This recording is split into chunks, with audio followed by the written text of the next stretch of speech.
প্রিয় তুমি, জানি না তুমি এই গল্পটিও কোনোদিনও শুনতে পারবে কিনা। হয়তো না, হয়তো তুমি এখন অন্য কারোর সাথে অন্য কারো স্বপ্ন নিয়ে বাঁচতে শিখে গেছো। আর আমি সেই আগেরই জায়গায় আটকে আছি, যেখানে তুমি আমাকে রেখে চলে গেছিলে। মনে আছে তুমি বলেছিলে সবসময় তোমার পাশে থাকবো, কিন্তু সময় বদলে গেল, মানুষও বদলে গেল, শুধু কথাগুলো রয়ে গেল। তুমি চলে গেলে কোনো কারণ ছাড়াই, কোনো খবর ছাড়াই। প্রথমে ভেবেছিলাম হয়তো ফিরে আসবে, কিন্তু না, তুমি আর ফিরে আসোনি। তখন বুঝেছিলাম সব ভালোবাসার গল্প গল্পের মতো শেষ হয় না। কিছু ভালোবাসা হারিয়ে যায়, স্মৃতির পাতায় চাপা পড়ে থাকে। তোমাকে খুব মিস করি, এটা বলার হয়তো অধিকার নেই।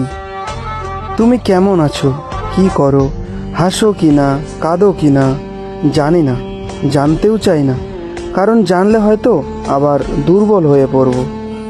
আমি তোমাকে দোষ দিই না, হয়তো আমার যোগ্যতাই ছিল না তোমার মতো কারো পাশে থাকার।